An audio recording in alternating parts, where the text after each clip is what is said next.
हमने यूनिवर्स से पूछा what's your calling and destiny played a note सुन रहा है ना तू. And today we have somebody who has again come from a small town and made it big. We have Ankit Tiwari ji in the house. तू मेरे पास तो है, हाँ मेरे पास तो है. गलियां एक ऐसा गाना था जो वॉक करते करते बना, मतलब मैं बस टहल रहा हूँ और मैं लिरिक्स पढ़ते पढ़ते गा रहा हूँ. ओम में सब कुछ है. एक कहावत है संस्कृत की, ये एक साधे सब सद है, सब साधे सब जाए. रिमी जी ने ऑफ द कैमरा एक दो चीजें ऐसी बोली तो वो एक चीजें कमाल की है. तो मुझे ऐसा लगता है आप अपना काम करो, आप अपना हार्डवर्क करो और एक ऐसा इंसान भी जिंदगी में हो कि ये मत करो. How did Ankit Tiwari deal with his low phase? मेरे अंदर से म्यूजिक हटा दोगे तो मैं सबसे मतलब बोरिंग आदमी हूँ. बोलिया गाने का मेरा बहुत मन था. कमेंट जाके आप उसको लिख देना कि ऑटो ट्यून सिंगर, वो बड़ा इजी है. मैंने अपनी लाइफ में मेरी एक चीज मैंने खत्म कर दिया. ऐसा कौन सा इमोशन है जो आपको दोबारा वो पैरों पे खड़े करता है कि नहीं, I have to kill it? मेरी डेस्टिनी में जो कुछ भी है मुझसे कोई छीन ही नहीं सकता, और जो मेरा नहीं वो मैं ले ही नहीं सकता.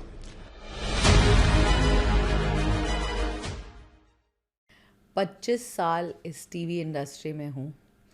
जब से के ड्रामाज साउथ कोरिया में नहीं बल्कि बालाजी के सेट्स में होते थे, क्योंकि कहानी कसौटी, TRPs चेज करे, अवार्ड्स जीते, आर्टिस्ट के पीछे भागे, एपिसोड्स बनाए, कहानी लिखी, कहानी लिखवाई. बट एक चीज़ जो मुझे हमेशा इंट्रीग करती थी वो थी कहानी के पीछे की कहानी. और शायद यही रीज़न था कि आज मैं और रिमी जी यहाँ पे बैठे हैं और हमने एक शो व्हाट्स योर कॉलिंग को जन्म दिया, क्योंकि हमें वो लोग चाहिए थे जो अपनी कहानी से लोगों को इंस्पायर कर सके. शायद कहानियाँ तो बहुत आर्टिस्ट अपने पॉडकास्ट में बताते हैं, बट हमारा ये एंगल था कि हम उसको एक लेजिटिमेसी भी दें with remedies touch of astrology. Because बहुत बार हम दिशाहीन चलते रहते हैं और even bigger artists and bigger achievers have reached a point जहाँ पे उन्हें पता नहीं कि क्या चीज़ उन्हें उस थ्रेशोल्ड तक ले जाएगी.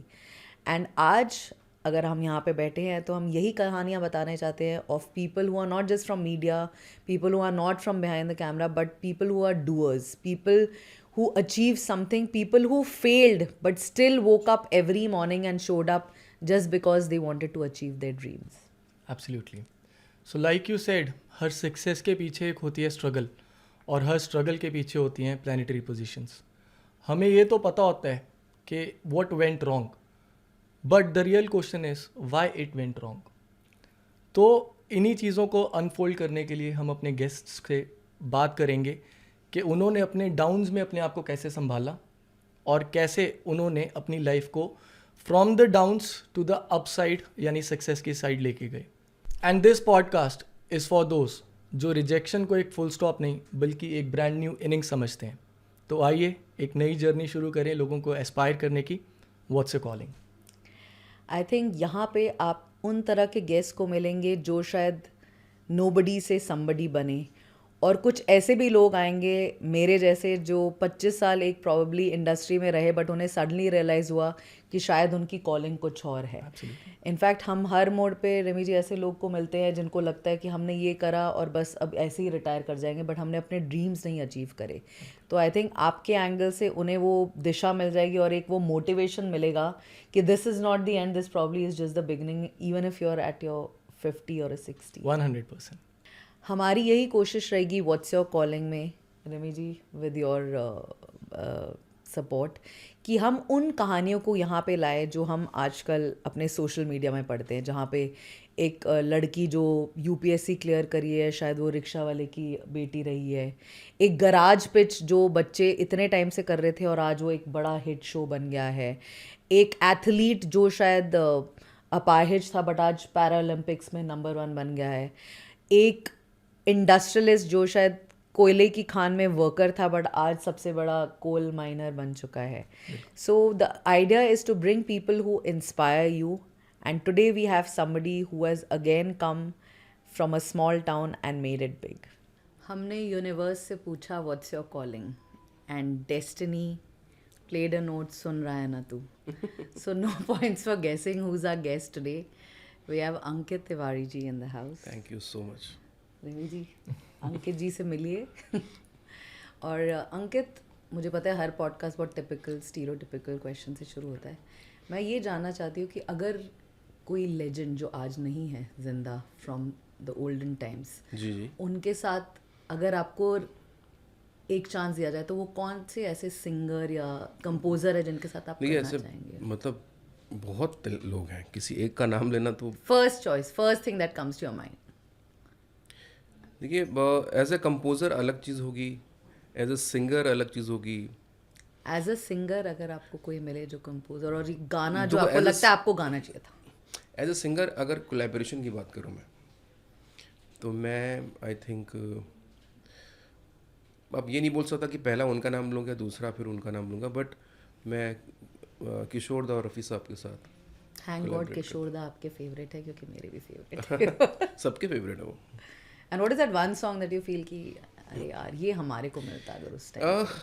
रिमझिम गिरी सावन का अंतरा, महफिल में कैसे कह दें किसी से, मतलब वो मुझे अभी इस वक्त वो याद आ रहा है, तो वो एक बड़ा एक यूनिक चीज़ है जो मैंने आपको देखा है, आपका बारिश और रिमझिम इससे बहुत कनेक्शन है। कभी आपने कोई सनी साइड अप वाला गाना कंपोज करने का नहीं सोचा? किया है। इसमें भी आपने गाना वही चुना है, इसमें आप कोई भी गाना चुन सकते थे बट आपने वही चुना। पता नहीं मतलब तो ऐसे कुछ सूरज की बाहों में ऐसे कुछ नहीं आपने करा कि सनी कुछ गाना बनाया जाए ब्राइट एंड? अब मैं ये इस पे मेहनत करूँगा। नहीं आपने मतलब सोचा नहीं? रिमी मैंने जी, बनाया कि नहीं ऐसा गाना मैं तो बारिश think so. सोचते मुझे लगता है अरे अंकित तिवारी का गाना नहीं, बजेगा। जबकि बारिश में मेरे खुद के गाने थोड़ी मुझे नहीं लगता मेरा कोई गाना है बारिश में। नहीं, this is not a coincidence ना अंकित, आपने देखो जब आप कोई सॉन्ग चूज करने की बात आई तब भी आपने रिमझिम ही किया है ना। तो there is a combination where moon and Venus are connected. Moon जब भी हल्का सा एफ्लिक्ट होकर वीनस के साथ बनाता है तो उस आदमी के इमोशंस वीनस से रिलेटेड यानी रोमांटिक स्टोरीज के रिलेटेड, रोमांटिक सॉन्ग से रिलेटेड बहुत ज़्यादा उठ के सामने आते हैं जिससे ऑडियंस आपसे कनेक्ट कर पाती है।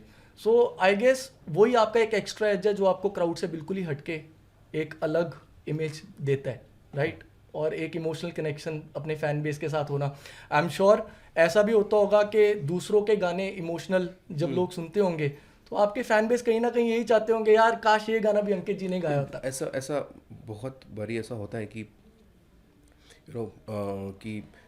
कि ये गाने का जैसे कि बहुत कोई भी गाना, जो गाना पॉपुलर गाना या जो गाना लोगों को पसंद आ चुका है ऑलरेडी, उसका मुझे डीएम आ जाते हैं कि इसका कवर आपका मुझे सुनना है, या जैसे कि मैंने अपने इंस्टाग्राम पे इसका कवर गाया था रिमझिम का। ओके, हाँ, चलो वो तो पुराने डीएनए एज की बात होगी। अगर हम आज की बात करें, कोई आज का जेन जी का कोई बॉलीवुड सॉन्ग जो आपके फैन यार बेस। मुझे लगता था कि मेरा बहुत मन था गाना ऑफ कोर्स रिलीज होने के बाद जब मैंने सुना, बोलिया गाने का मेरा बहुत मन था। Very nice. तो अंकित जैसे हम बात करें 2007 में एक डिवोशनल ग्रुप था, उसके बाद व्हाट वाज योर कॉलिंग के आपने बॉम्बे आने का, अंदर से कॉलिंग आई कि मेरे को बॉम्बे आना चाहिए और अपना सिक्का आजमाना चाहिए, तो अंदर से वो कब से पनप रहा था? बहुत पहले से। बहुत पहले से।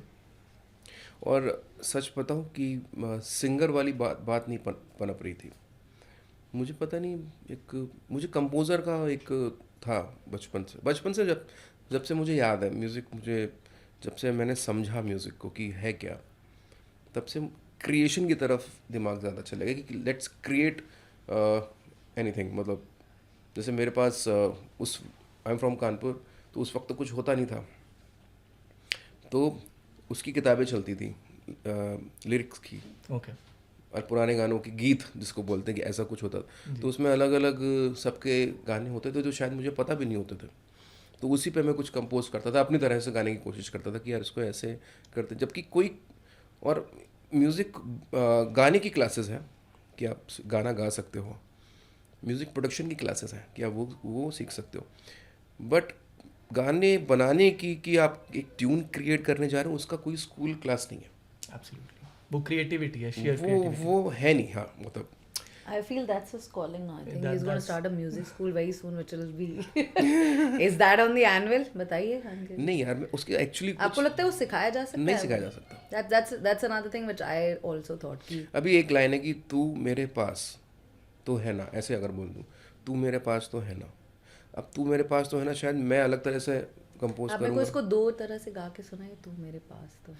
मैं एकदम वही सोच रहा था कि यार कि मतलब मैं बड़ी क्यूरियस हूँ कि कैसे हम लोग मतलब बचपन में ना एक गेम खेलते थे आगे, मेरे को याद है, मैं और मेरी बहन ना, तो गाना कुछ भी हम उसको अलग फॉर्म से गाते थे।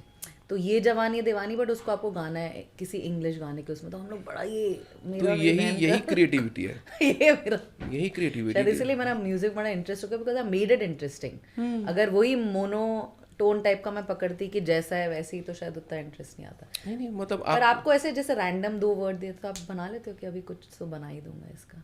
अब कुछ तो बनेगा, वो अच्छा है ये या वाला जो अच्छा हो आपने गया बोला। बुरा हो गया ये नहीं पता, बट कुछ तो बनेगा। यही वाला करिए ना, ये तू मेरा तो है। अभी तू मेरे पास है। हाँ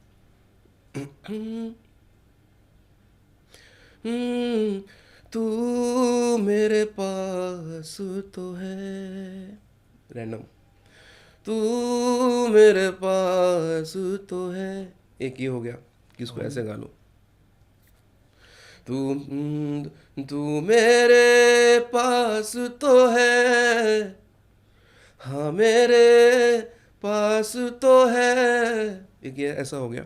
यहाँ पे कोई और सिंगर या कंपोजर होता है, वो उसको कुछ और अपनी तरीके से गाता। तो ये सिखाए नहीं, कोई सिखा नहीं रहा है मुझे। और उसका एक्चुअली दोनों का मीनिंग बदल गया बाय द वे, आपको रियलाइज है? आपका हाई पिच और लो पिच से मतलब you can actually place it in two different situations. ये होता है गाने में ड्रामा क्रिएट करना, एग्जैक्टली। स्टार्ट टू एंड, कि कि वही चीज़ को आपको रिक्वेस्ट करके बोलना है, रुलाना कि है। वही चीज़ को आपको दुख में बोलना है, कि वही चीज़ को आपको हक जता के बोलना है। वही एक ड्रामा है, वही मतलब इमोशंस को छेड़ने के वही आप वही king वही हो। हाँ। जैसे कि हमारी फिल्मों में ड्रामा होता है ना, वैसे गाने में भी स्टार्ट टू एंड ड्रामा ही होता है वो। क्या? जहाँ टूटा ड्रामा, जहाँ लोगों को फेक लगा कि नहीं, तो वहाँ इमोशन टूट आई जाता थिंक है। ऑडियंस इज वेरी स्मार्ट आजकल, आप कुछ भी नहीं चिपका सकते and it will be a hit. कहीं ना कहीं there is some soul to it which is there. Of course I am not talking about the dancy and this number, I am talking about the soulful music that I have seen people आपके type के गाने replicate करने का, वो मतलब register भी नहीं होते। Of course the fast numbers are all beats and this that I मतलब I am not disregarding anyone, but उसका एक अलग मार्केट है। बट सोलफुल का, क्योंकि मैं खुद म्यूजिक में काफ़ी रही हूँ, मैंने बालाजी में तकरीबन 100 डेली सोप्स और पिक्चर्स सबके गाने करे, अभी तक मैं करी थी। बट हर टाइम हम एक गाना ढूंढते, लाइक आप मानोगे नहीं, अभी मेरे को एक सीरीज देखता नहीं दिया था, उसका बना ही नहीं, मतलब मैंने 6 कंपोजर्स किया, तो हुआ ही नहीं।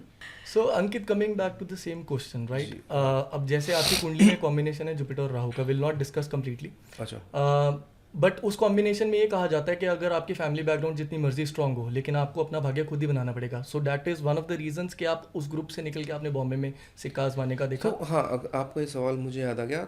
सो मेरी जो म्यूज़िकल जर्नी है, मतलब तब से लेके अभी तक की, उसमें मुझे ऐसा लगता है कि मैंने ना बहुत अलग अलग स्टेज और बहुत अलग अलग लोगों से मिल के यहाँ तक पहुँचा हूँ। एक होता है कि आप सीख रहे हो, सीखा है आपने, तो मैंने भी सीखा है। मेरे गुरुजी पंडित विनोद कुमार द्विवेदी जी, जो मैं सब कानपुर की बात कर रहा हूँ मैं, जी। ठीक है, सेन दादा, शंकर भट्ट साहब, ये तो हो गया सीखना, कि भाई क्लासेस है, जाके सीखा और उन्होंने सिखाया, फिर मैंने रियाज किया होगा, प्रैक्टिस की, वो सब हुआ। एक होता है कि जैसे मेरी मम्मी जागरण सिंगर थी, अब जागरण का एक स्टेज है, उसकी एक ऑडियंस है और वो एक अलग एटमॉस्फेयर है, ठीक है। तो एक वो देखा। अब मुझे तो नहीं पता था कि ये देखना मतलब मेरी एक तरह की ट्रेनिंग चल रही है ऑटोमेटिक। और एक हमारे कानपुर में फेमस, अब मुझे नहीं पता अब होता है कि नहीं होता है, एक चीज़ होती थी जवाबी कीर्तन। ओके। तो 2 स्टेज लगते हैं और उधर ऑडियंस बैठती है, तो वो जवाबी कीर्तन होता है कि सवाल जवाब होते हैं गाने को लेके, और उसकी खास बात क्या है कि वो उसी वक्त लिखे जाते हैं। आपका सवाल का जवाब अभी लिखा जा रहा है। ओके। तो वो सिंगर राइटर, मतलब वो एक अलग तरीके का स्टेज रहा है हमेशा। और वो मतलब अपने धर्म ग्रंथ को रख के वो प्रूफ के साथ उसका आंसर दिया जाता है कि देखो ऐसा है। तो वो भी मैंने देखा है, वो भी मैंने सुना हुआ है। डिसीजन मेरा ही था कि मुझे ऐसा करना है, और मेरे पेरेंट्स ने पूरा सपोर्ट किया और मैं यहाँ पे आया। ये सब चीज़ें एक तरफ और बॉलीवुड एक अलग चीज़ थी। तो फिर मैं यहाँ पे आके मुझे हो गया 18-19 साल के आसपास का समय हो गया है इस शहर में। फिर यहाँ पे बहुत कुछ लोगों से मिलते मिलते डायरेक्टर, प्रोडक्शन हाउस जाना, मीटिंग करना, कौन मिल रहा है कौन नहीं मिल रहा है, कैसे क्या हो रहा है, वो सब। हमारे देश में इतने लड़के लड़कियां स्ट्रगल भी नहीं कर पा रहे हैं यहाँ शहर में आके, कि उनको यही मौका मिल जाए कि चलो कुछ 1 साल 1.5 साल बिता के देखें तो सही कि क्या होता है। बिल्कुल। तो आई थिंक मैं वहाँ पे ही लकी था कि मुझे स्ट्रगल करने का मौका मिला, कि मैं यहाँ पे आके अपनी किस्मत आजमा तो सका। तो बहुत लोग मैं देखता हूँ कि जैसे मैं जाता हूँ जब कहीं शो करने या कहीं ऐसे ही जाता हूँ कहीं पे भी, तो टैलेंट नज़र आता है, दिखता है, लेकिन शायद पेरेंट्स अलाउ नहीं कर रहे हैं, या वो नहीं आ सकते हैं, या यहाँ के रेंट इतना महंगा है, कैसे रहेंगे, या अगर सस्ता रेंट है तो बहुत दूर जाके रहना पड़ता है, तो लोकल ट्रेन से आना जाना, तो वो छोड़ देते हैं। But Ankit ji, it is not always about talent, right? हर टैलेंट अपनी डेस्टिनी तक पहुंच जाए ऐसा भी ज़रूरी नहीं होता। अगर हम बॉम्बे की बात करें, आज भी काफ़ी सिंगर्स होंगे जिनमें टैलेंट बहुत ज़्यादा है लेकिन उन्हें मौका ही नहीं मिल पा रहा। सो डेस्टिनी प्लेज अ वेरी। हाँ, मुझे ऐसा लगता है कि बहुत कभी 1-2 पुराने इंटरव्यूज़ भी देखे हैं मैंने और लोगों के, कि 99.9% किस्मत है, बिल्कुल। फिर आपकी आर्ट है। Absolutely great. किस्मत ही है, मतलब लक है, सब बन जाता है उसके बाद। Ankit, again talking about the placement of moon in your chart, हम टेक्निकलिटीज़ में नहीं जाएंगे क्योंकि मेरे को पब्लिकली किसी को हॉरोस्कोप पब्लिकली करना मेरे को भी अच्छा नहीं लगता।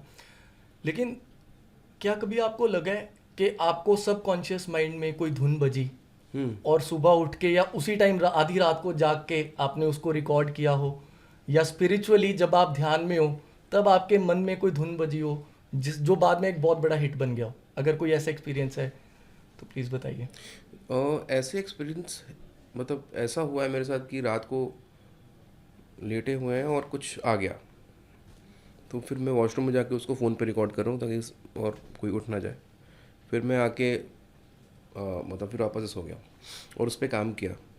गलियाँ एक ऐसा गाना था जो मनोज मुंतशिर उन्होंने लिखा था गाना, इसको उन्होंने मुझे वो थॉट भेजा था। गलियाँ एक ऐसा गाना था जो वॉक करते करते बना था, मतलब मैं बस टहल रहा हूँ और मैं लिरिक्स पढ़ते पढ़ते गा रहा हूँ। तो वो एक ऐसा, मतलब वो फिर हिट हुआ। हाँ, ऐसा था उस गाने के साथ। When there is a spiritual connection with emotions in your song, that's why I really asked this question. मतलब हाँ, देखिए ये मैं बताऊँ कि ये ऐसा हो सकता है क्योंकि वापस से अगर वैसा कुछ आप करने जाओ, जैसे होता है ना कि ये गाना बहुत बड़ा हिट हो जाता है जी। उसके बाद लोग क्या कहते हैं, अरे गलियां जैसा दो ना, पॉसिबल ही नहीं है, हो ही नहीं सकता। Expectations पे। हमारे सबके ब्रीफ्स ऐसे होते हैं म्यूजिक। हाँ, तो वो आप वाला गाना गलत वैसा करते हो। नहीं, हमें जो ब्रीफ मिलते हैं तो आप सामने मत बोला करो। सो अंकित, अगेन यहाँ पे एक छोटी सी सजेशन ये है कि अगर आप और भी ज़्यादा थोड़ा स्पिरिचुअल साइड की जाएं। तरफ ध्यान लगाने की कोशिश करोगे ना, Okay. ये यूनिवर्स आपको और ज़्यादा इमोशनली ड्रिवन सॉन्ग्स जो ब्लॉकबस्टर बनेंगे ज़रूर देगा। मुझे ऐसा लगता है मैंने अपनी लाइफ में मेरी एक चीज़ मैंने ख़त्म कर दिया जो थी, वो थी, और वो ख़त्म क्यों ही कर दी, मतलब वापस से मैं कर सकता हूँ और सबको करना चाहिए। आई थिंक मेरी लाइफ में ना मेरा म्यूज़िक और मेरा गाना और मेरा म्यूज़िक सेंस वो आया ही है सिर्फ ओम से,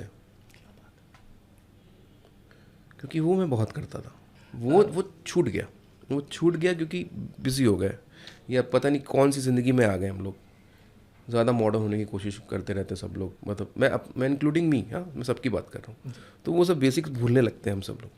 सो अंकित, इसी की तो बात कर रहा हूँ कि कुंडली में पोटेंशियल होना लेकिन उसके प्रति अवेयर होना, ये दो अलग अलग चीज़ें ये दो अलग अलग चीज़ें हैं। तो पोटेंशियल था, थोड़ा सा अवेयरनेस मैंने डाला, अगर आप अपने पास्ट को रिलेट करोगे the bells will ring, right? There is a pronunciation to Om, for singers it might be different. एक सिंगर, एक सक्सेसफुल सिंगर के पॉइंट ऑफ व्यू से जानना चाहता हूँ कि अगर एक सिंगर रियाज करते टाइम ओम का आलाप ले रहा है तो वो कैसे लेगा? ओम बोलते वक्त सबसे पहले तो ये सुबह की चीज़ है, आपको सुबह करनी चाहिए खाली पेट, और लो ऑक्टेव में करना चाहिए, खरज जिसको बोलते हैं। और ओम अपने आप में एक बड़ा मतलब वर्ड है, उसको हम लोग बहुत जल्दी ख़त्म कर देते हैं कि जैसे मान लो कि मैंने कोई भी नोट पकड़ा, अगर यहाँ पे मुझे वो मिल जाए तानपुरा किसी के फ़ोन पे है तो मैं अच्छे से बता पाऊँगा उस चीज़ को। मैं बताता हूँ मैं क्या कहना चाह रहा हूँ। अभी ये तानपुरा जो है वो यूट्यूब के थ्रू बज रहा है, लेकिन पर्टिकुलरली तानपुरा की ऐप भी आती है, आप अपने फ़ोन पे डाउनलोड कर सकते हो। तो मैंने अभी चेक किया, इसका जो भी की है ये है C sharp. C sharp Hindi में पहला पहला काला, फर्स्ट काली।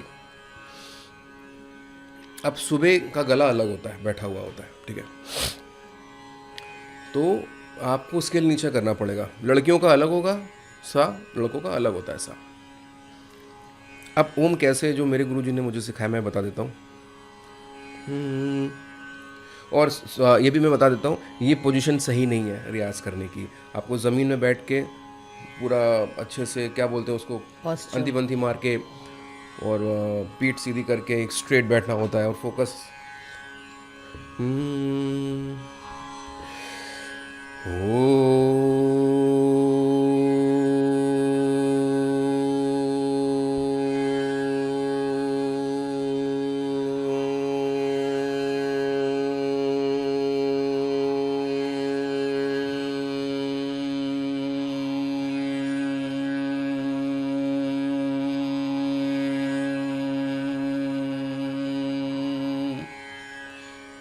तो कहने का मतलब ये है, जितना समय हम ओम में दे रहे हैं उतना ही समय में भी देने की ज़रूरत है। और जब भी आप ओम लगाएं तो जो आखिरी का माँ है, ये कभी भी दांत कनेक्ट नहीं करने चाहिए आपस में। ये नहीं करना चाहिए।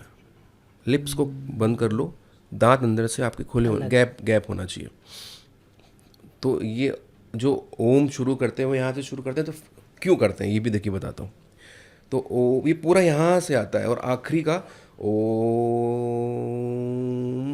माँ, ये पूरा आ जाता है आपके पास। ये पूरा आंखों के पास, ये पूरा फुल वाइब्रेशन है यहाँ से लेके यहाँ तक की। So it's a Kundalini practice. We can also say that. हाँ, आपकी भाषा में मेरे लिए ये ऑक्टेव खोल देता है आपके अलग अलग। लो ऑक्टेव में भी उतना ही हेल्पफुल है और ऊपर के लिए भी उतना अच्छा है। And your voice literally merged into the Tanpura. Loved it. हाँ, तो मैं अभी मैं बोलता हूँ कि मैं किन किन चीज़ों में लगे रहा हूँ।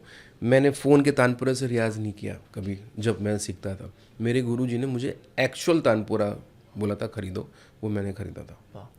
जो ऐसा होता है लिटरली, आप उसको उसका भी एक बैठने का एक तरीका है। ओम में सब कुछ है। एक कहावत है संस्कृत की कि एक साधे सब सधे, सब साधे सब जाए। इसका मतलब ये है कि जैसे सुर है ना, हम सारे गा मा पा धा, हम जा रहे हैं सा से लेके सा तक, सारे गा मा पा धा नी धा प म गा रे सा, यहाँ तक पूरा कर रहे हैं। तो हम सबको रियाज करने की कोशिश कर रहे हैं। सा, फिर रे, फिर गा मा, सब। मेरे गुरुजी ने सिखाया कि अभी छोड़ दो उनको, अभी सिर्फ सा लगाओ। सा मतलब ओम, ओम मतलब सा। वो एक नोट पकड़ो और इसको लगाओ।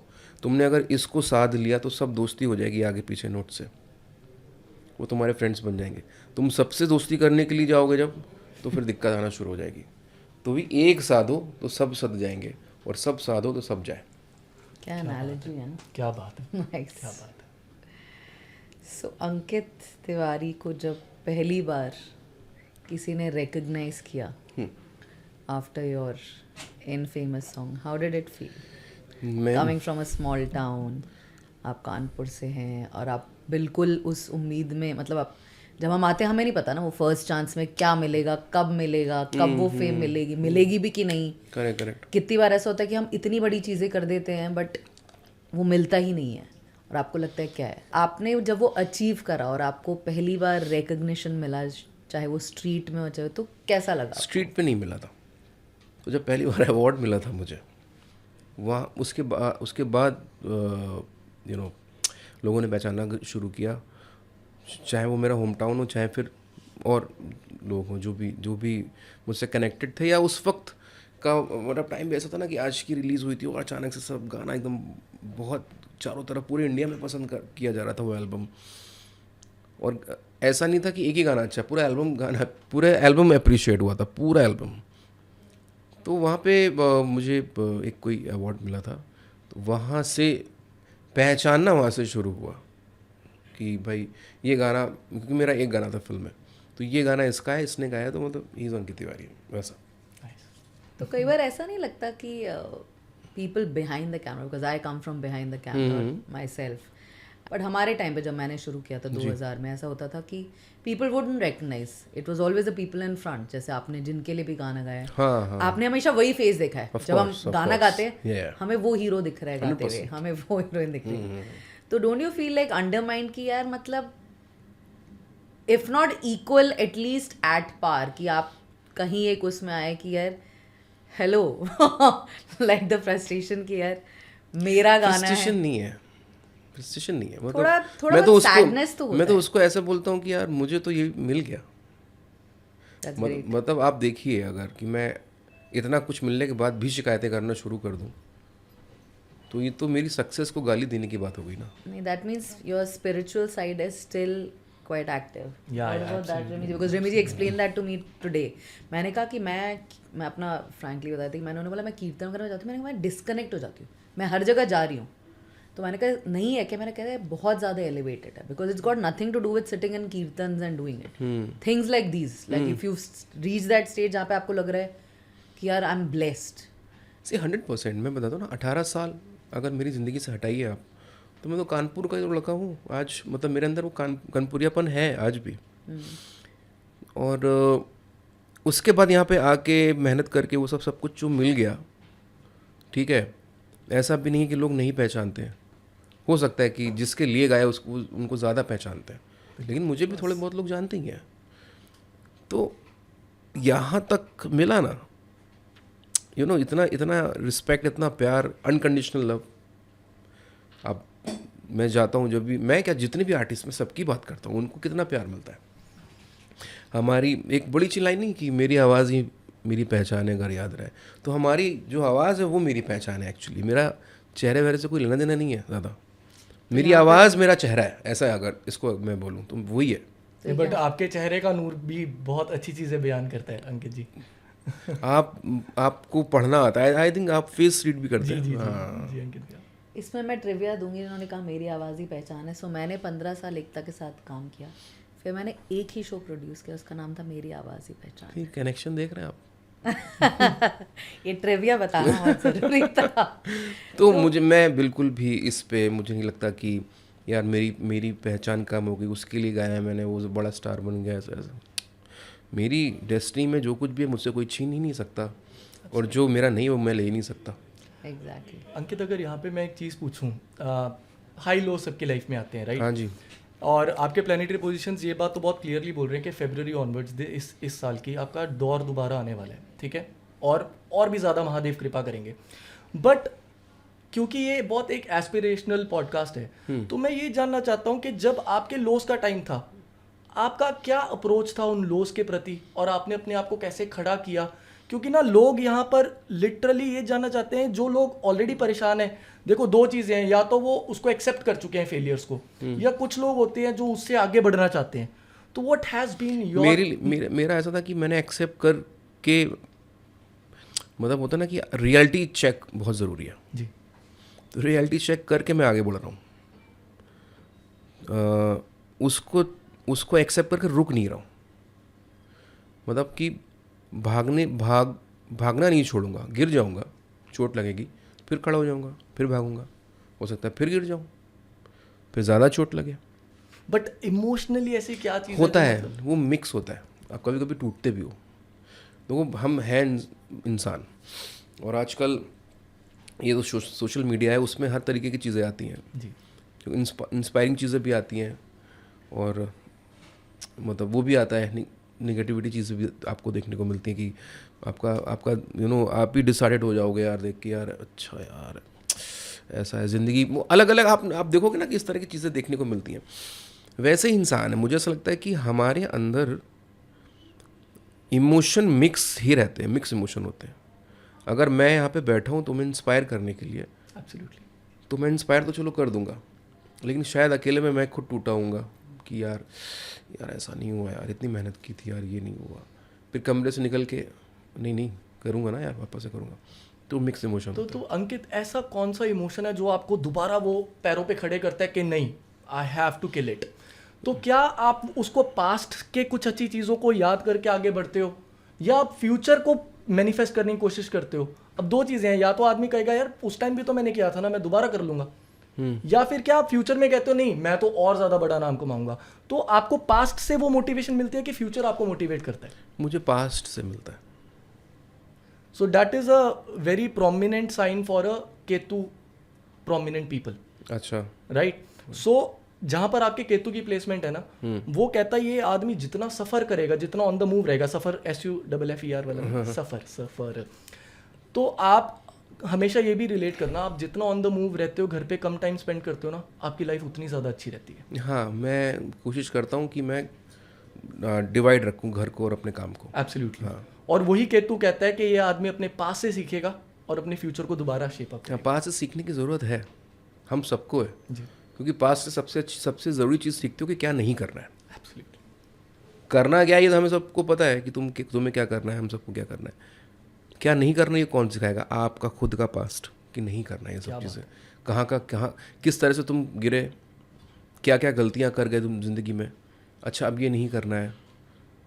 ये प्लस क्या एक्सपीरियंस, क्या इतने सालों का एक्सपीरियंस है मेरा म्यूज़िक को लेके। मैं म्यूज़िक करता हूँ तो मैं म्यूज़िक की बात कर रहा हूँ। अब क्या कर सकते हैं, क्या नया थॉट है लोगों को, अब कैसे लोगों के पास जाओ, ये सब चीज़ें पास्ट ही सिखाता है। क्योंकि फ्यूचर देखो, पीछे वाला मैं सही नहीं कर सकता, आगे वाला मैं देख नहीं सकता। अभी जो भी है मैं सही कर सकता हूँ या गलत कर सकता हूँ, सीख तो सकता हूँ ना पीछे वाले से। तो मैं फ्यूचर का वो सोच के नहीं जाता। हाँ, ये सोचता हूँ कि मैं मतलब सब पहली चीज़ कि मेरे पास दूसरा ऑप्शन नहीं है, ना कि मैं बस यार हो गया मेरा, ये ऑप्शन नहीं है मेरी लाइफ में। That's your mindset and it is all about mindset. हाँ, ये है नहीं। दूसरी चीज़ रहती है कि मैं करूँगा तो मतलब अभी ऐसा नहीं है कि हो गया, 110% मैं करूँगा, ये रहता है। ये कोई घमंड वाली बात नहीं है, ये खुद के लिए बात है। क्योंकि जब भी मैं अपने आप को ये बोलता हूँ मेरे अंदर एनर्जी आती है। जी। सूर्य जी, ये वाला जो इन्होंने पॉइंट बोला ना पास का, is it that like I don't, मतलब मैं कंपेयर नहीं करी, बट मेरा भी जैसे पास्ट सक्सेसफुल रहा था and then of course I did a few things, but always अगर मुझे कोई बोलेगा what was that phase, I also go back to the past. So is it like related like Venus? In your case Nivi ji, like मैंने आपको पहले भी बताया हुआ है, आपको कल की चिंता किए बिना एक्शंस लेने हैं। पास्ट क्या है, छोड़ दो। बट फ्यूचर मुझे कभी इतना नहीं एक्साइट करता जितना लगता है कि अरे पास में क्या था तो होगा। आपको फ्यूचर के प्रति एक्साइटेड रहना पड़ेगा, ये सोच के कि कल मेरा अच्छा ही है। That is your horoscope and planetary positions. जो मैं अंकित जी से बात कर रहा हूँ वो उनके प्लैनेटरी पोजीशंस है। आपके प्लैनेटरी पोजीशन ये कहते हैं कि आज को ऐसे जियो कि कल अच्छा ही है। अब यहाँ पे दो अलग अलग चीजें very tough to do that ना। Yeah, it is very easy for me also to tell people that be carefree about the future, but to actually practice it is a very big task. अब problem क्या है? Problem ये है, हमें ना, हम जब चलना सीखते हैं ना तब हम सिर्फ चलना सीखते हैं। हम जब गाड़ी चलाना सीखते हैं हम सिर्फ गाड़ी चलाने की तरफ ध्यान देते हैं। आज की प्रॉब्लम क्या है? हमें चलने की आदत हो गई है, हमें गाड़ी चलाने की आदत हो गई है। चल गाड़ी रही है, दिमाग कहीं और है। जब पहले हम गाड़ी चलाते हैं थॉट सिर्फ एक होता है, गाड़ी लग ना जाए, यानी पूरा फोकस वहाँ पे है। जब पहले चलते थे छोटे बचपन में भी या साइकिल सीखते थे तब यही डर था गिर ना जाए, बैलेंस ना खराब हो जाए। अब वो बैलेंस ही बैलेंस आउट हुआ हुआ है। मतलब we are just existing and that is the biggest problem. कुछ चीज़ें हमारी ज़िंदगी में लूप में आ चुकी हैं। एग्जैक्टली, वो लूप में फंसे हुए हैं। So when we say what's your calling, we want to motivate. So like Ankit, आप एक छोटे शहर से है, आपने अपना करा। अब हमें भी पता है कि लिमिटेशंस इतनी है इंडस्ट्री की और मतलब पूरा हमारा जो वर्ल्ड है मीडिया का, कि कहीं ना कहीं शायद वो वहाँ ना पहुँच पाए जहाँ he deserves to be. So how does he keep himself motivated? You know, आज मुझे इतने लोग आके एक्टर्स बोलते हैं हमें एक्टिंग करना है, हमें यहाँ दिला दो वहाँ दिला दो। अब मुझे पता है जो एग्जिस्टिंग ब्रीड है उनको भी इनफ काम नहीं मिल रहा। While we are saying we are inspiring them in what's your calling, how do we tell them कि यार जो कर रहे हो ना करते रहो? आपको क्या लगता है कि म्यूज़िक में अगर आप एक क्राउड को एड्रेस कर रहे हो जो बोलते हैं हम सबको बनना है सर, उसमें मैं कह रही हूँ 40% नहीं होंगे अच्छे, 20% एवरेज होंगे, but 20% are brilliant. But what can we even offer, what can we tell them कि वो मोटिवेशन ना लूज करे और still they keep going? Actually सबसे पहला पॉइंट ये है कि किसी की मत सुनो। मैं मतलब even a big even person like हाँ हाँ हाँ, मत सुनो, मत सुनो, क्योंकि तुम्हारी जिद क्या है वो मुझे नहीं पता।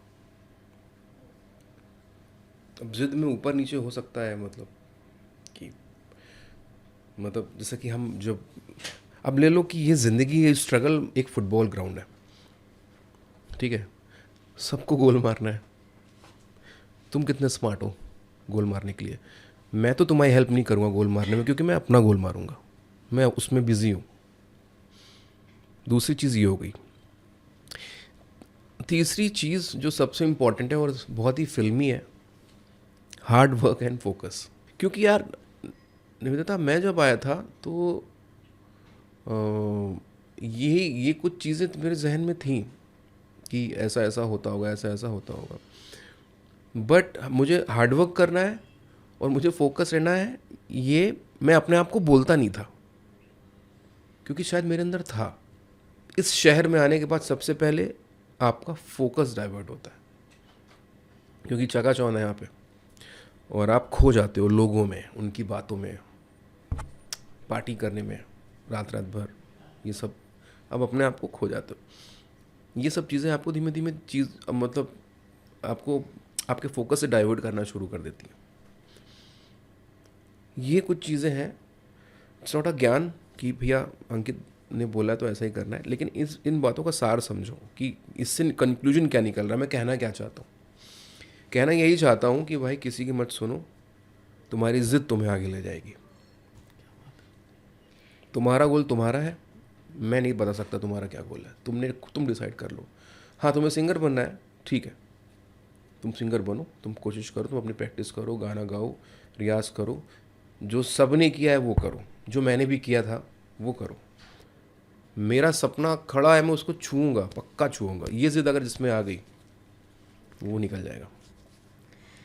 तो अभी अंकित एक और एनालॉजी आपने कहा, हार्ड वर्क और focus is something which will take you to your goal, पर आप और मैं ऑलमोस्ट एक सेम लाइन से हैं और हमारा कोइंसाइड करता है विजन। एक नया एक एनालॉजी और एंगल आता है जहाँ पे लोग बोलते हैं रिलेशनशिप और पीआर। मतलब वो कहेंगे आप में टैलेंट 10 इंच कम हो चलेगा, बट अगर ये आपने नहीं करा तो इसके बिना काम नहीं है। तो इसमें आपका मैं बिल्कुल कितना नहीं मानता। मैं बिल्कुल इस चीज़ के ना ही विरोध में हूँ ना ही पक्ष में हूँ। मैं मानता नहीं हूँ इसको कि एयरपोर्ट जा रहे हो, मीडिया बुला लो, फ़ोटो क्लिक कराना है, फिर उन्हीं मीडिया से बोल रहे हो अरे आप सुबह सुबह आ जाते हो यहाँ पे, नींद नहीं आती क्या आपको? जबकि बुलाया मैंने ही उनको, और वहाँ पे दिख जाना मुझे ऐसा लगता है। हाँ, मतलब अपनी अब मतलब उसी वक्त पे कोई किसी का बर्थडे है, ठीक है, वहाँ पे आप जा रहे हो, तो वो समझ में आता है कि बर्थडे है, मीडिया खड़ी होगी, आप उनसे इंटरेक्ट करिए, तो उनको पता है कि यहाँ पे इतने लोग आएंगे। एयरपोर्ट तुम 8:30 की फ़्लाइट है, उनको कैसे पता? वहाँ पे तो सब सेलिब्रिटी थोड़ी है, उसी फ्लाइट में सब जा रहे हैं।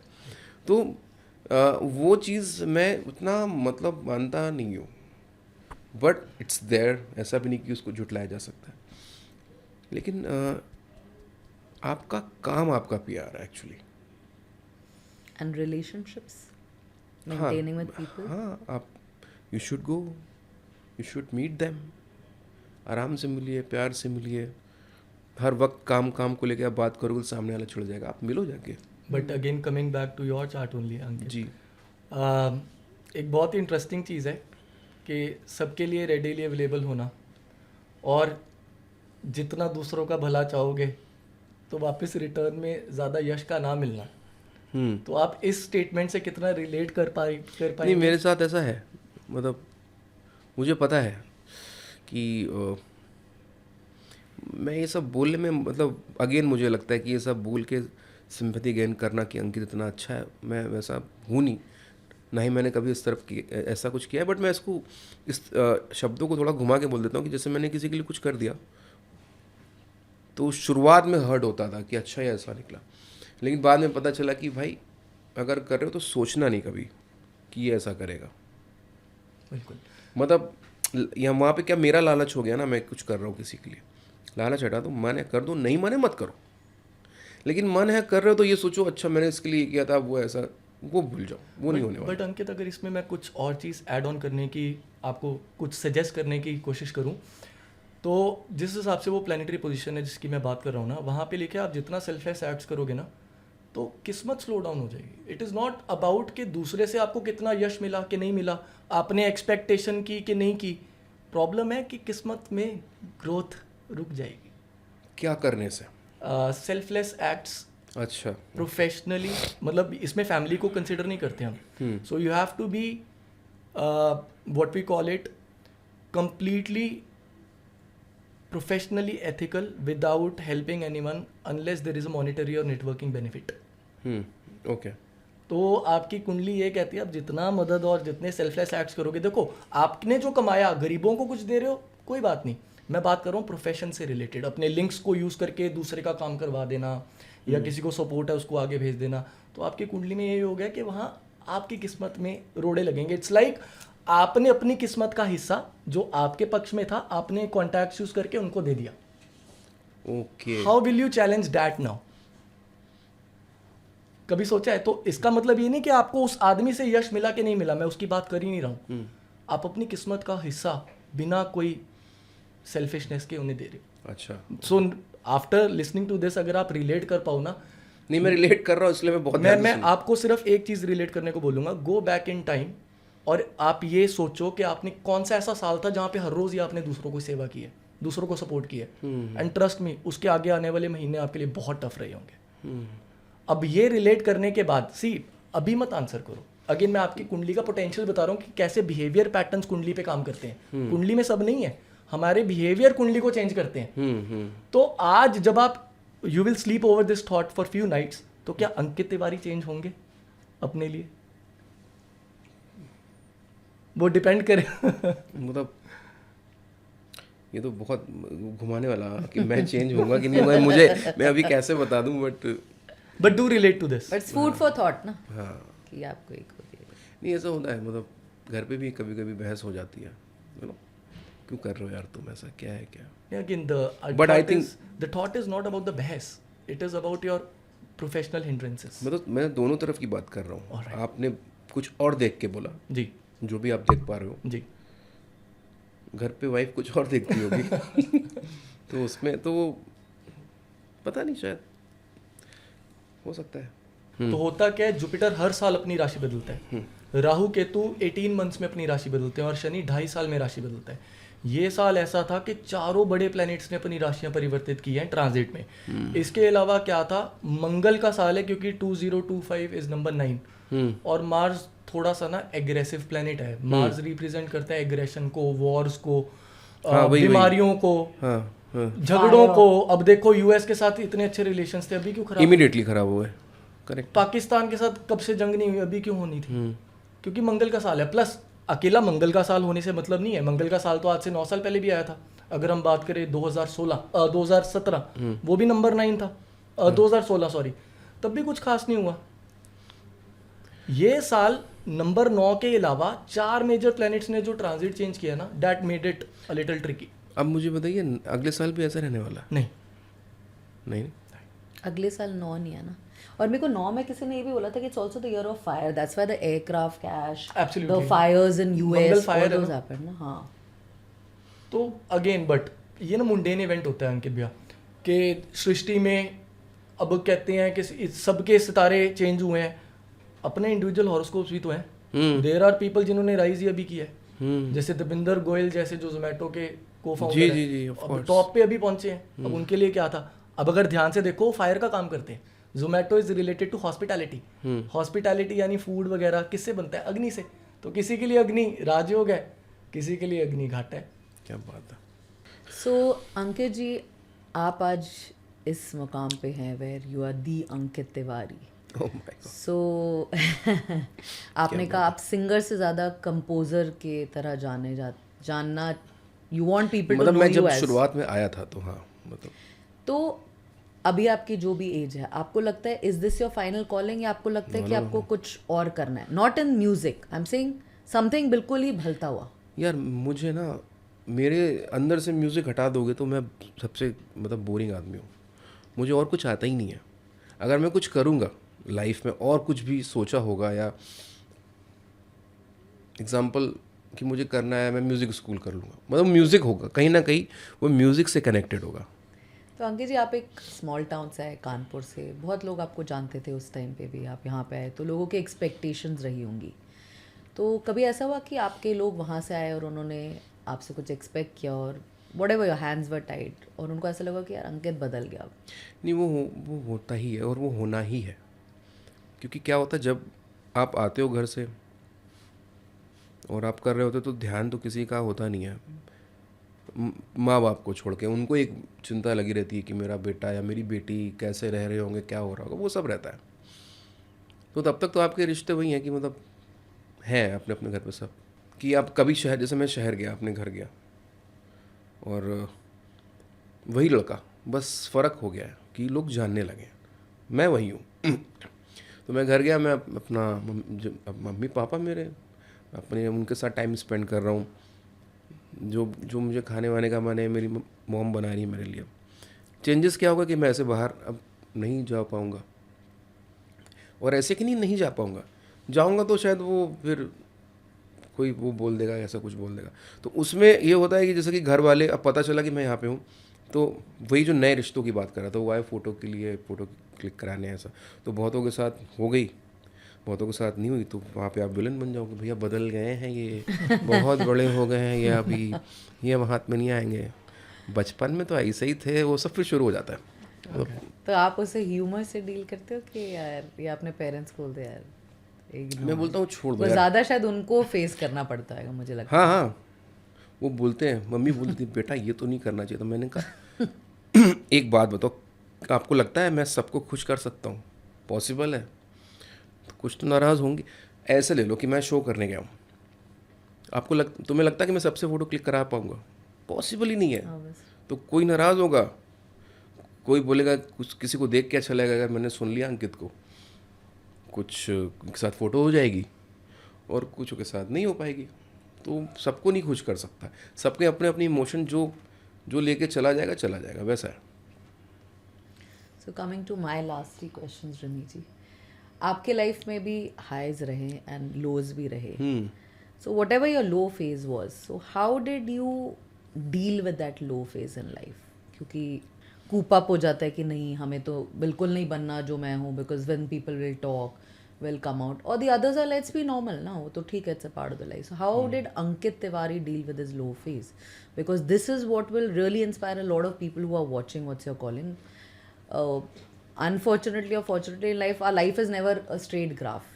You can take every जैसे कि star. जब ये आता है ना, तो सक्सेस और लो फेज ये दो चीज़ें नॉक करके नहीं आती, आपको समझ ही नहीं आएगा कि यार वो डे बाई डे आपको ऐसा लगता है कि अच्छा ऐसा ऐसा ऐसा, और फिर अचानक से लगता है ओह ये क्या, मतलब ऐसा हो गया। वैसे जब लो फेज होता है तो आपको पता ही नहीं होता कि करना क्या है, फिर इमोशन लड़ते हैं आपके आपस में, आप अपने आप से लड़ते हो। वो जो लड़ाई है खुद से, वो सिखा देती है आपको, या तो आप मतलब थोड़े एरोगेंट हो जाओगे, या आप शांत हो जाओगे, या आप इन सब चीज़ों से आप अंदर अंदर बैठ के सोचोगे कि मैं अपने समय का इंतज़ार कर रहा हूँ। फिर आप अपना एक जो आपकी भूख और आपका दुख, आपका वो सब फिर आपके काम से अगर वो निकाल लो। मैं तो इसमें इस चीज़ को मैं सचिन को देखता हूँ, सचिन तेंदुलकर की, वो चुप रह के अपने काम से, अपनी बैट से अपनी अग्रेशन दिखाते थे कि मैं हूँ सचिन, यार कुछ भी हो जाए मैं सचिन हूँ। तो हम सबके अंदर एक सचिन होना बहुत ज़रूरी है। क्या बात है। कि बोल के कि तुमको छोटा करके मैं बड़ा बन, नहीं, काम, वही मैंने बोला था ना कि hard work and focus. Low time पे, अच्छा कमाल की बात है कि लो टाइम पे आपके पास समय ज़्यादा है और मेहनत कर सकते हो, आप कम बिजी हो, इतना एक्सप्लोर नहीं हो पा रहे हो, तो अपने आप को और ढूंढो, अब नया अंकित ढूंढ लो थोड़ा। So ये अंकित तिवारी आज बोल रहा है क्योंकि वो निकल चुका उस फेज से, या उस टाइम पे मुझे नहीं उसने पता, ये सोचा मुझे नहीं कि- पता मैं निकला हूँ कि नहीं। अभी एक रेस चल रही, अभी एक दौड़ में हूँ मैं।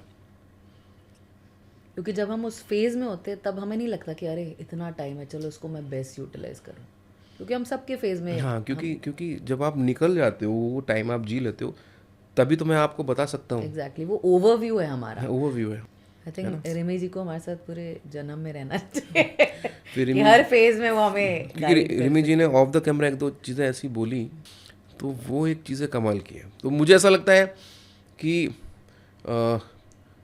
आप अपना काम करो, आप अपना हार्डवर्क करो, और मतलब जैसे मैं हूँ पूजा पाठ वाला, वो करो, और एक ऐसा इंसान भी ज़िंदगी में हो कि ये मत करो एग्जैक्टली इनसे बचे रहो, वो भी एक बड़ी बहुत ज़रूरी है, उसकी अवेयरनेस होना बहुत जरूरी है. बहुत ज़रूरी है। And Ankit, as the dynamics of this world is changing and we have already entered the AI world, right?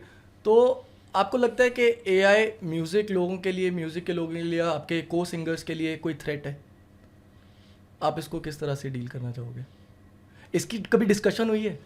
हाँ हुई है, बट मुझे अभी तक तो ये लग रहा है कि एक नई टेक्नोलॉजी है जो आई है हम सबके बीच में, और जब भी कोई नई टेक्नोलॉजी आती, जैसे कि बीच में ऑटो ट्यून को लेकर बहुत गालियाँ सबको पड़ रही थी, यार ये सिंगर तो ऑटो ट्यून यूज़ करता है, ये तो खुद नहीं नेचुरल सिंगर नहीं है, ये ऐसा है, ये वैसा है।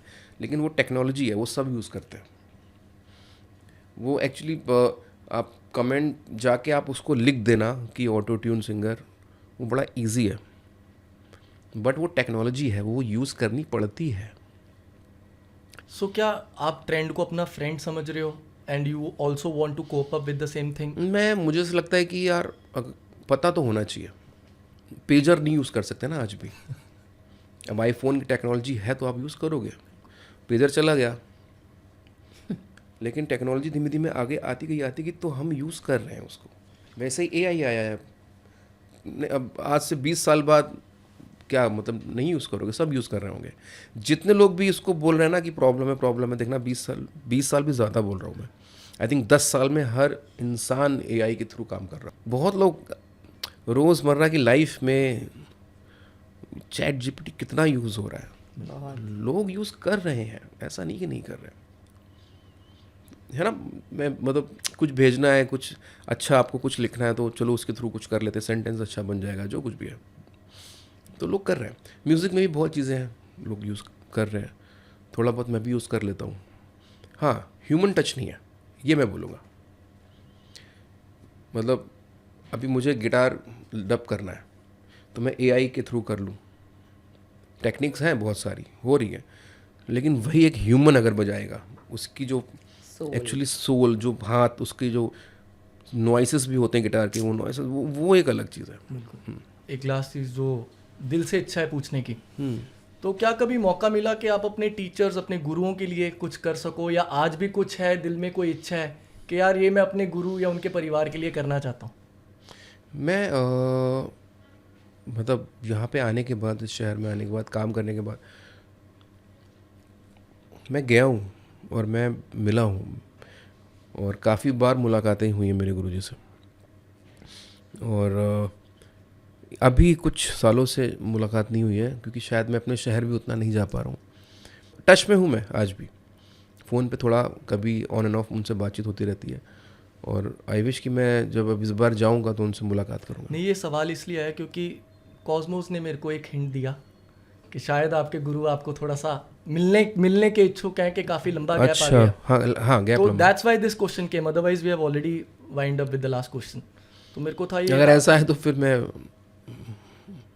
अभी मतलब जब मैं अपने शहर जाऊँगा मैं पक्का फिर उनसे मुलाकात करूँगा। नहीं, देखना ज़रूर जाना, क्योंकि मेरी इंट्यूशन ये कह रही है कि उसके बाद भी और काफ़ी चीज़ें खुलेंगी। ज़रूर। क्योंकि गुरु जो होता है वो जुपिटर होता है, जुपिटर जो है किस्मत और एक्सपेंशन का कारक है। तो गुरु का आशीर्वाद, क्योंकि प्लानिटरी पोजीशंस में ऑलरेडी अच्छी चीज़ें फरवरी से शुरू हुई है, तो एक गुरु का आशीर्वाद जब मिल जाए, वो तो फिर एक माँ से भी बड़ा आशीर्वाद होता है, मैं ये समझता हूँ। क्या बात है यार, ज़रूर मैं अपने शहर जाऊँगा तो उनसे ज़रूर मुलाकात करूँगा। सो एक छोटा सा एक रैपिड फायर है ओके, आपके लिए। ये मोस्टली आता ही है हर तो आपके रिलेटेड ही है जी। जज on a reality show for 1 full season, call या drop? Call. Meet and greet after every show, call या ड्रॉप? नॉट एवरी शो, अभी इसमें कॉल ड्रॉप क्या बोलूँ, in between. Social media detox for 30 days, call या drop? Call. AI के साथ compose करके एक ट्रैक कॉल या drop. Call Not bad. So I think Remy ji, we've had a great run with Ankit and I think उनकी story काफ़ी inspiring रही है in the sense that हमने वो भी एक्सट्रैक्ट करने की कोशिश करी है कि जो लोग स्ट्रगल कर रहे हैं और कहीं नहीं पहुंच रहे, जो बहुत कम लोग आंसर दे पाते हैं. So it was a great run. Thanks Ankit for making it. Thank you. मज़ा आया. आपकी तबीयत काफ़ी ख़राब थी, आप काफ़ी यहाँ पे आके आप लोगों ने अच्छा फील कराया और मुझे ऐसा लगता है कि इट्स ऑल अबाउट एनर्जी. और आप Exactly. इस रूम की और आप लोग की एनर्जी बहुत कमाल की है. ये शो भी बड़ा इंटरेस्टिंग लग रहा है मुझे और मैं वेट करूंगा कि ये एपिसोड कब रिलीज हो और मैं देखूं. Thank you so much, Ankit, for being a great inspirer, and thank you, Remy ji. And please watch What's Your Calling, because there are more interesting people, and I'm so glad we started this with Ankit. Thank you. Thank you. Cheers. Thanks. Thank you.